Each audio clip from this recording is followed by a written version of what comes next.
तमीज से बात करिए, मैं सीनियर हूँ उनका। और अब संदीप भैया छोटे नौकर लग रहे हैं। सिकराय से प्रत्याशी ममता भूपेश ने भरा नामांकन।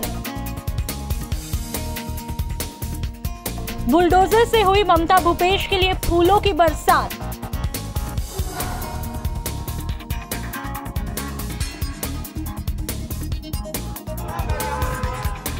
ममता भूपेश के लिए लगे जिंदाबाद के नारे।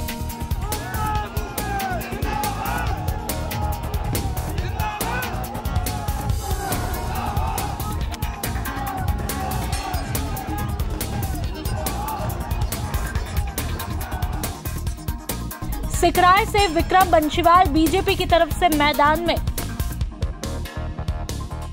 राजस्थान में सियासी प्रोसेस शुरू हो चुकी है और हमारे साथ मंत्री ममता भूपेश है जो नामांकन करने के लिए।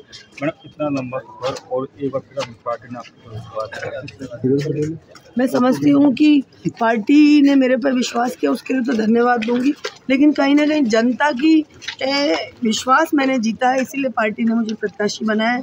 तो सबसे पहले तो मैं सिकराय की जनता का धन्यवाद देना चाहूँगी कि उन्होंने मुझ पर भरोसा जताया उसी आधार पे, क्योंकि सर्वे हुए विनेबिलिटी हमारा क्राइटेरिया था, उसके अंदर कहीं ना कहीं सर्वे के अंदर सिकराय की जनता ने जवाब दे दिया था कांग्रेस प्रत्याशी के रूप में मुझे आशीर्वाद देने का, इसलिए पार्टी ने मुझे प्रत्याशी बनाया और मैं पूरी कोशिश करूंगी कि जनता की भावनाओं के आधार पे मैं काम कर सकूं। देखिए, पिछली बार जब मैं गई, जब बहुत से मुद्दे थे हमारे ऐसे जिनको हम लोगों ने पूरा किया, जनता ने मांग की, मांग के आधार पे हम लोगों ने कोशिश की कि हम काम करें, लेकिन अब फिर से जाऊंगी, कुछ और डिमांड्स लोग रखेंगे तो चाहूंगी कि वो डिमांड पूरी करूं जनता की। ईआरसीपी की बड़ी मीटिंग सिकराय के अंदर हुई थी, क्या लगता है आपको ईआरसीपी में कितना महत्वपूर्ण मुद्दा रहने वाला है? देखिए, ईआरसीपी तो अपने आप में महत्वपूर्ण मुद्दा है ही, महत्वपूर्ण था तभी तो प्रधानमंत्री जी ने उसकी गारंटी दी थी। अगर वो इम्पोर्टेंट नहीं होता, 13 जिलों के लिए इम्पोर्टेंस नहीं रखता, तो प्रधानमंत्री जी अपने भाषण में उसका जिक्र नहीं करते।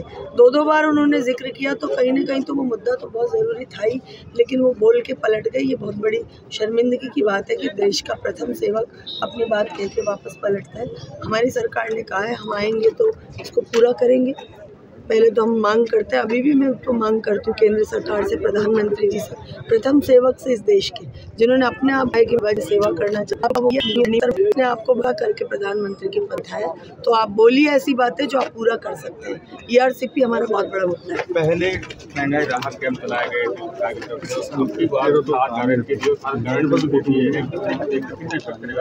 निश्चित तौर पे आपको खुद को देखने को मिलेगा कि जनता को कितना फायदा हो रहा है, चाहे ओपीएस हो, चाहे अन्य स्कीमें हो, बिजली की स्कीम हो, पीएस हो, चाहे अन्य स्कीमें हो, बिजली की स्कीम हो, गैस सिलेंडर की हो, राशन की हो, हमारी तमाम, और गोबर की जो 2 रुपए किलो का हम लोग खरीदने का कर रहे हैं, जिससे एक तो गोबर भी खरीद पाएंगे किसान भाइयों का, साथ ही उससे खाद ऐसी बनेगी जिससे हमारी खेती जो आजकल केमिकल के आधार पे होने लग गई, उसके अंदर भी क्वालिटी आएगी। तो हमारी गारंटियां तो लाजवाब है, बेमिसाल है, जनता समय पे अपने आप हमको आशीर्वाद देगी। बीजेपी ने अपना कैंडिडेट कर दिया है, किस तरीके का, कितना ईजी मानती है, कितना मुश्किल मानती है पूरा करना? देखिए, चुनाव तो चुनाव है, लेकिन बीजेपी ने बहुत मशक्कत करके कैंडिडेट उतारा है और वापस वही चेहरा उतार दिया जो पिछली बार बैरिंग लौटे थे यहाँ से। तो आप खुद सोचिए कि आदमी कहते हैं ना, first impression is a last impression, तो उनका फर्स्ट इम्प्रेशन क्या था कि सिकराय की जनता ने 34,000 से हरा के भेजा उनको।